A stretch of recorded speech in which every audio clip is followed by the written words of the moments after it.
Hi there, I'm Brooke Anderson, CNN entertainment correspondent and co-host of HLN Showbiz Tonight. Who will take home Grammy Gold for Album of the Year at the 52nd Annual Grammy Awards? We are partnering with the Recording Academy to debate that. And joining us are music journalist Shirley Halperin, who's covering the Grammys for Rolling Stone, Mark Malkin, senior writer and columnist for E! Online, and Jessica Herndon, reporter for People Magazine. Welcome, Shirley, Mark, and Jessica. Good to see all of you. Now, I want to get right to it. The most coveted award of the Grammys every year, Album of the Year. And we've got huge names here. Let's take a look. I Am Sasha Fierce from Beyonce, the Black Eyed Peas with E&D, Lady Gaga's The Fame. You've also got Big Whiskey and the Grugrux King by Dave Matthews Band. Finally, the phenom that is Taylor Swift with her disc Fearless.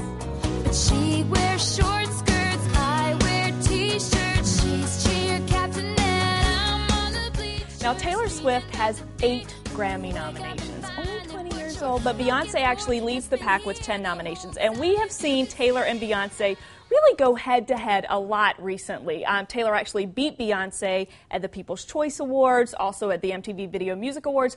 Are we looking at an Album of the Year showdown between these two, Mark? What do you think? Even though I know that Grammys don't depend on fan favorites or success on the charts, are we looking at a clash of the musical titans? I don't think we're going to see a clash so much. I mean, I think it's Taylor's to win. I mean, there's who else could possibly beat her in this category? In terms of her and Beyonce, I just think they should both get on stage and do a duet together and then just settle it. That's a great idea. And you're nodding your head yes. Do you agree that it is Taylor's to win? I know she had the best-selling album of 2009, 2.6 million copies. I do know, I think that, you know, Beyonce, her Single Ladies came out in 2008, and her album just missed the cutoff for the last Grammy, so I think people feel like it's kind of dated, it's kind of old. I mean, Single Ladies, of course, was a huge song, and the album did well, but I just think it's been around there for a while. Yeah. But, it feels like the Beyonce album has been, like, just for 10 years, it feels like I've been listening to Single Ladies. I can't get it out of your head. Well, I want to talk quickly about Lady Gaga. Shirley, is she a little too edgy to win here for Grammy voters, maybe?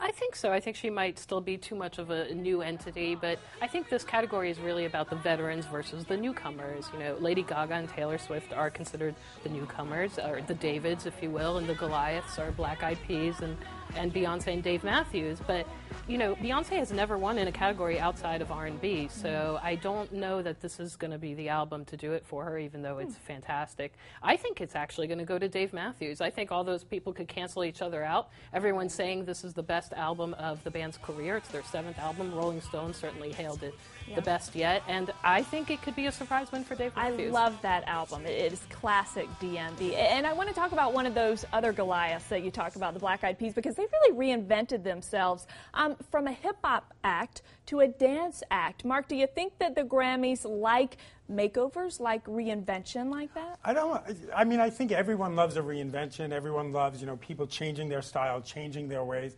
I just think the Black Eyed Peas, everyone loves them, but it's not like they've been, like, shot up into this stratosphere of, like, there's not this pandemonium for them.